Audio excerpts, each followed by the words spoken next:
everyone. Welcome to Miles and Mindset, Tour de France Femmes edition. This is episode 7. Holy moly. With me, Rebecca Rusch and Brent Bookwalter, where we are digging into the performance mindset and psychology of the athletes and the teams at the Tour de France Femmes avec Zwift. I mean, the biggest cycling event on earth. And each stage, we kind of look at the mindset tools, the strategies that these athletes and teams are using to show up day after day. And I have to tell you, every stage has been so exciting and so intense and so much action going on. There's a lot to talk about. In case you don't know, I'm Rebecca Rusch. I'm a world champion endurance athlete, off-road. Brent Bookwalter is a former pro road cyclist and now athlete performance mindset coach. And we came together as part of a performance team with Dr. Alan Lim and a young athlete who's at her first Tour de France, Caroline Resin. And so we decided to do all this just to really help you to get a glimpse into some of these athletes and the performance mindset, with the hope that you're going to take some of these tools into your performance and into your rides and into your runs and into your endurance events. And so our hope is we're helping you up your game through the lens of the Tour de France Femmes avec Zwift. And so stage 7. Yeah, we're on 7. I'm like having stage race fatigue because like I've always watched it, but like I'm really watching it with the mindset of like Brent and I are going to talk about this. So I'm really honed in this. And I have to tell you, it's been amazing coverage. It's been really good. I'm like now some of these, I know a lot more of the athletes. I know their vibe. I know where they're from. I know their style of racing. So it's actually been really fun this week to sort of take this journey with these athletes. And for you who are tuning in, man, it's exciting racing. It's going to go right to the line. It's very close in the GC. There's a lot of athletes still in there. And so for today's episode, we are actually going to talk about resilience. So we've already done 6 episodes where we've talked about motivation, self-talk, optimal performance, levels of performance. So head back over to YouTube and check out those. They don't expire. These mindset tools are evergreen. So hopefully you'll get a chance to catch up on those.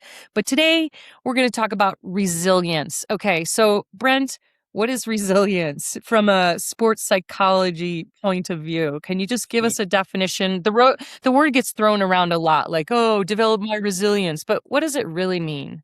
Yeah, and this is a good one, Rebecca, where I like really pull away from the formal research and the scientific nature of it, because I think resilience is so multifaceted. To me, it's really our ability and capability to come back, to persevere, to move through and to grow and to just persist and keep going. And everyone who is a bike racer, every professional bike racer, most recreational ones, all have a good base level of resilience, because bike racing is one of these sports where whether you have 50 people on the start line or 200 or 150 like the Tour de France Femmes, there's only one winner. So we're always taking licks, and we're always like, even the best riders are losing a lot more than they're winning.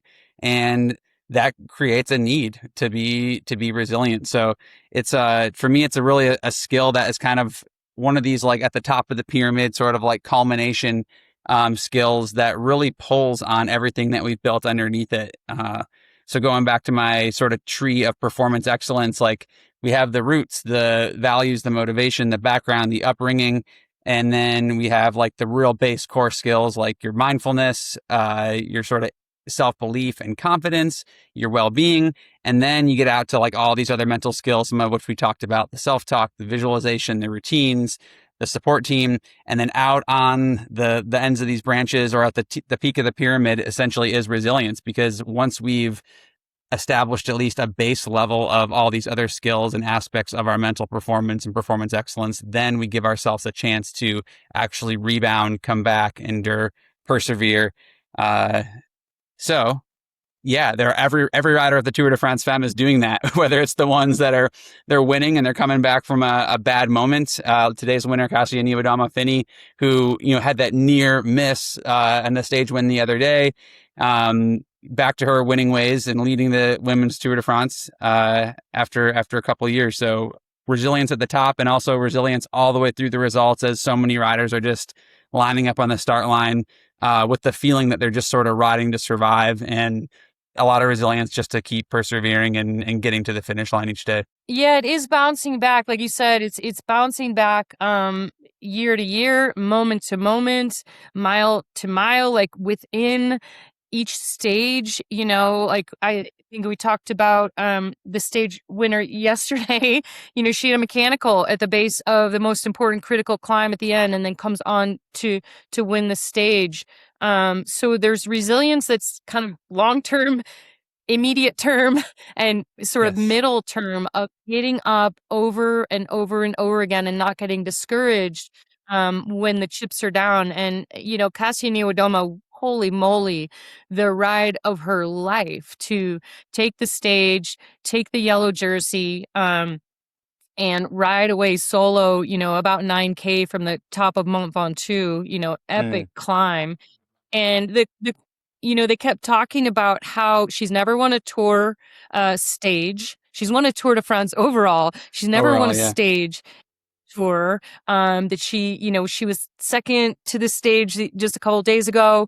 And even in her career, she's always on the podium. She's always there, super strong rider, but like has always just shortly missed out quite a lot. And so to put this together today and keep coming back and coming back. And when you see her interviews, she doesn't seem like the athlete who's getting knocked down. Like she seems so solid, so consistent. She even said that her mental performance coach, she was talking about this in her interview, kept reminding her that calm is fast, calm is fast. And so one, I loved hearing that she's got a sports psychology coach. That is the level. That's where we're going here with athletes now, which is why you're listening to this, hopefully. But that her self-talk and her, that stay calm, stay calm, stay calm, just ride your race. And that's exactly what she did. And it was a really beautiful thing to watch. It actually got me on the Zwift indoor trainer again this morning, which is unlike me, 2 days in 1 week, not in the wintertime, to be indoors on my bike. And my power numbers were going up as she's like going up the climb. It was really exciting.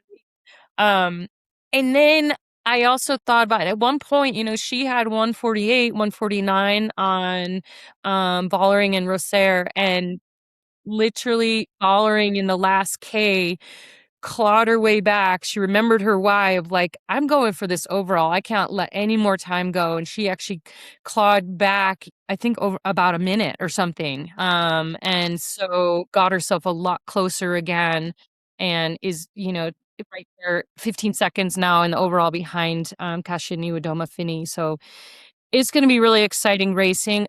I want to hone in a little bit on the resilience for some of the athletes. Like you said, these top teams, they have the best support in the world. And I will say there's a women's racing, women's sport across all sports. We're making up for some lost time in equal pay, equal exposure, equal opportunities.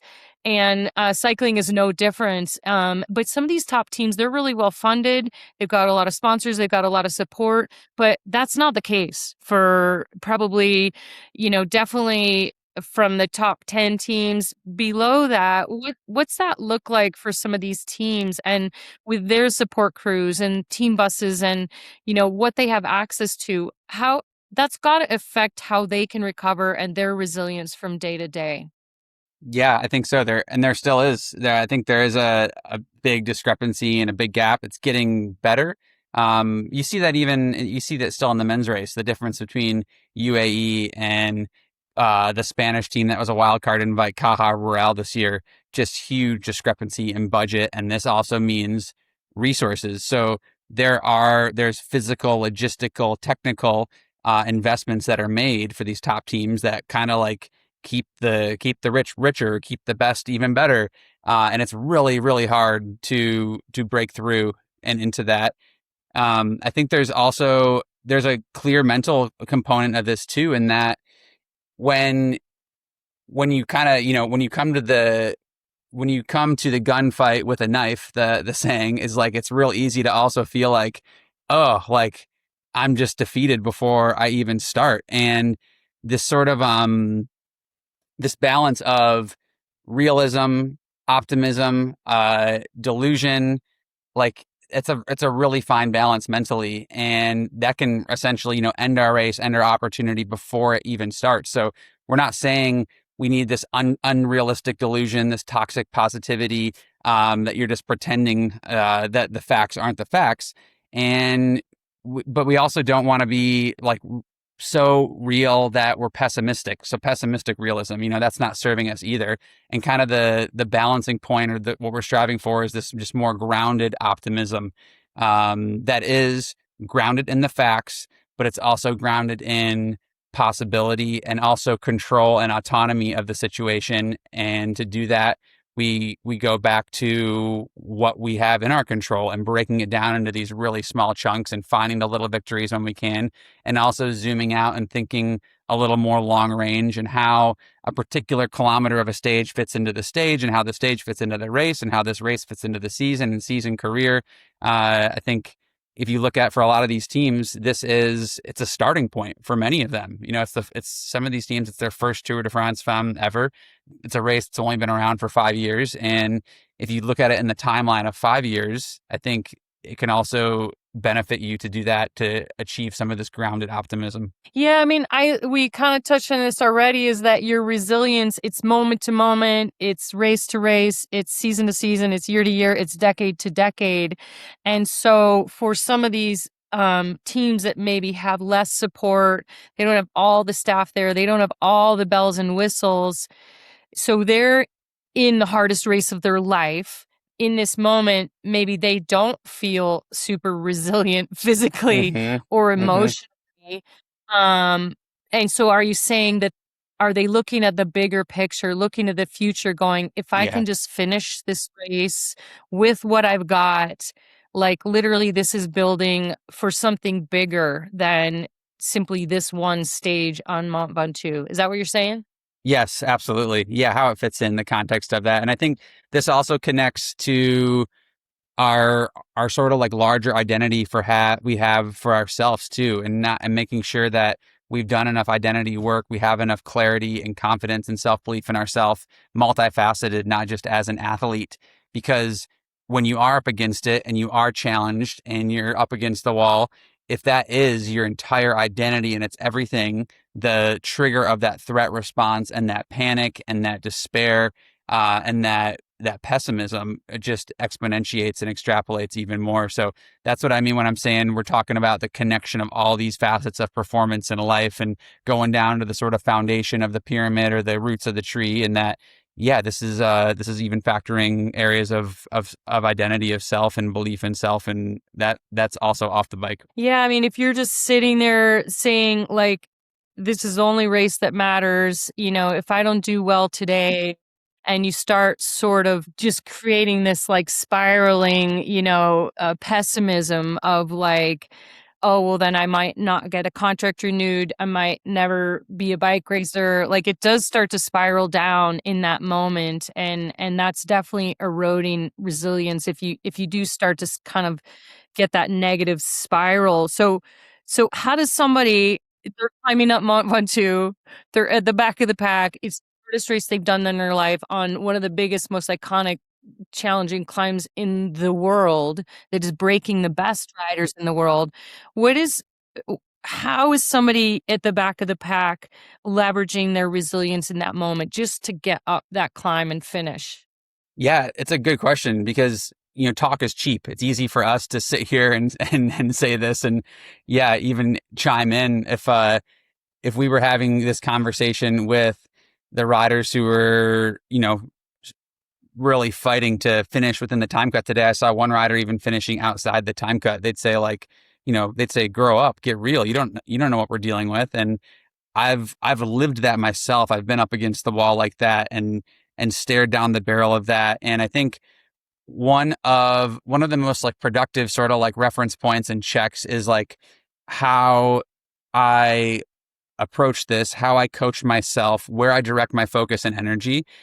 I need to really get some perspective and pull out of my own inner experience, because that inner experience gets very very clouded, confined. It gets tight. That, like we said, that threat response starts happening, and we can't do a lot with it. We can't be productive if we're stuck in that cloud. So that's why we have coaches. That's why we have directors. That's why we have mentors. A thought exercise that I think that is helpful without anyone else is this real basic one, which we use in a lot of aspects, and you and I have even used, Rebecca, is like, what advice would you give a friend? Like how would you coach a friend that was going through this, or how would you want to see them continue to give themselves a chance or show their true authentic self through this moment? And most of the time, when we reflect on that individually, we're not honoring and doing the same that we would be coaching a friend to do. So it's that sort of shift and that openness to also have some curiosity for like what might be possible if we can sort of shift the mindset, direct our attention on very small steps, get some small wins. Like, what right now is in my control? What choices do I have? Like, they can be really basic, simple choices, but I have some choice somewhere. Also going back to finding these little wins, like whether it's nailing my fueling or like staying in the group for another 2 kilometers compared to the day before, whether it's riding a little better position so you can sag on a climb, finding those little wins. I think that's really important. And then the other one is like having some connection that like we're not alone out here. We're not just isolated in this like cave of doom, that like this is a really real challenge that a lot of people all around me are going through. And that's okay. It doesn't mean that I'm any less of a competitor or any less deserving of the chance to keep going. Well, and the hard part about developing resilience, we're not born with it. The hard part about developing it is you actually have to go through these quote unquote failures, falling off the bike, really like not doing what you'd hoped for, not winning, basically. You have to actually go through these experiences that someone might frame as failure or you might frame as failure, but that's actually where the resilience is developed. You don't develop resilience by winning and performing perfectly every time. So, it's easy to say from here, in the comfort of our own homes, but often, sometimes I would say like, I will be stronger tomorrow because of this. Like, Absolutely. just How it fits finish in. it. I've Mm-hmm. finished last in races, and, we talked about not quitting, and often that is just what I'm saying is like, I'm developing resilience right now in this moment that I'm hating it. But like you said, taking a sort of a wider view out into the future of like, what is me struggling through today? And these athletes in Mont Ventoux, how is that developing them as athletes? They are actually getting stronger in the darkest, deepest moments of despair.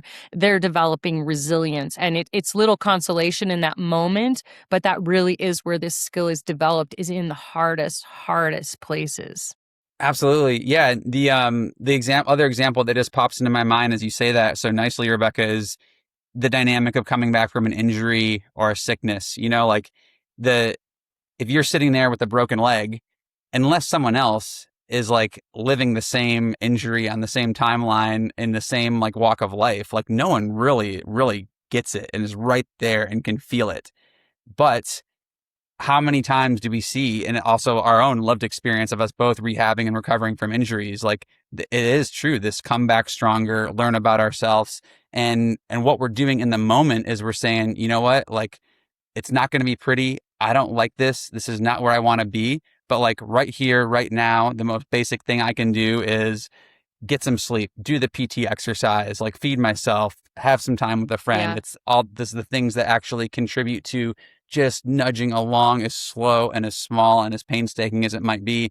That it's that essentially that same approach that's what got me through many grand tours when I've had days where I felt like I didn't want to be there. I could never come back. I'd never have a chance to be racing at the front, just giving ourselves a chance. Yeah, I think that's you've touched on it a couple times, but in our hardest moments, where we really are struggling, it often is getting outside of yourself that is sort of throwing that lifeline away from your internal, and either talking to a friend, talking to a coach, commiserating with other people on the ride, asking for help. Often it is getting outside yourself, or practicing talking to a friend, a different kind of self-talk in the third person. If you sort of stay in that little microcosm of despair, it's real hard to get out alone. And so I like that you've mentioned that a couple times, of like extending yourself out and controlling what you can. And regardless of the funding of the teams, you can control asking for help. You can control saying, I need to go to bed right now, or I need more food right now, or could you please take care of my bike, or these are my needs right now. So regardless of the funding of the teams, that is where these athletes who are working, they're going into stage 8. It's one of the longest ones. There's no easy days in this event, and so they are all tonight leaning on their resilience. But I really like that point, and I think it's one to hammer home, is that getting outside yourself and getting outside of that sort of internal, deep, dark picture. Yes. And another way to do this, I think I'm always a fan of writing, of journaling. I think that helps get some space from thoughts. But when I was racing, I didn't do this formally, but I did it inadvertently through text messaging, through corresponding with loved ones, and this rhetoric that we start to say and believe, in this self-talk that starts to develop in moments of hardship, of like, I don't belong here. I'm only hanging long. I'm just pack fill. Like I'm just going to get dropped 5K in anyways. Is, I think, one, saying that to someone else, it helps us get that echoed back of like, if we pull this out, if I pull out this text chain or this conversation chain 6 months from now or a year from now, is this going to be the version of yourself that you want to know you have delivered and put on the line and thrown out there to give yourself a chance on this very precious opportunity? And so whether it's having that correspondence with a friend, or it's even like writing it down and writing a letter to yourself, folding it up, putting it in your suitcase and knowing it's there, and saying, yeah, I'm going to open this up, and I'm going to have to live with this a week from now, or 6 months from now, or a year from now. I think that can also start to get some space and change this internal dialogue and approach and perspective a little bit. Yeah, and we often forget what we're saying in that moment, or how you felt on that day. It gets faded. And if you don't write it down, a month from now, you'd be like, oh, it wasn't that bad. It wasn't that bad. But if you write it that night, it was text bad. to your partner, it was so bad that night, like, this is what it was like. Yep. Then what's really cool is you can go back, and this is where, and you can say, man, I developed a ton of resilience that day. That was as bad as I remember, even worse than I remember. And holy cow, I made it through it. So I really like that too, because you do need to record it, because you forget it. And I know that you're having some text conversations with Caroline Rezin on the Team Saint Michel Preference Home, Auberville 93. And it's hard. And you're her mental performance coach, and you're in it with her right now. And so I'm looking forward to her being able to reflect on this. And what I would say for these athletes right now, that you're like, I'm just packed fill, I'm back of the pack, this doesn't matter. This Tour de France Femmes, avec, Zwift, this matters, because this is only year number 5. And in 5 years from now, somebody who's riding at the back of the pack today is going to be going for the win the same way that Kasia Niewiadoma-Phinney was. One starts somewhere. And so for these athletes, getting that experience and being in the biggest race in the world, you're not pack fill. You're actually pushing the future of the sport, and potentially you're pushing your future forward, and the future of cycling worldwide, for young girls who want to get on a bike worldwide. For me, even riding on my indoor trainer on Zwift today, like, this matters. So first person to the last person, it just matters that these women are showing up and throwing down and developing their resilience, because this is why sports are so beautiful, is they really do, change the world. And so I don't want to get too, wishy-washy about it all. I love it. There's meaning there. Yes, I love it. Yep. I love it. All right. Well, that was another amazing episode of Miles and Mindset. Thank you so much, Brent. I'm having fun doing our own little stage race here. For all of you who are tuning in, Yeah, this is episode 7. We've got 2 more to go. You can find all the rest of them on YouTube and go back and develop your performance mindset. And we'll see you on the next episode of Miles and Mindset.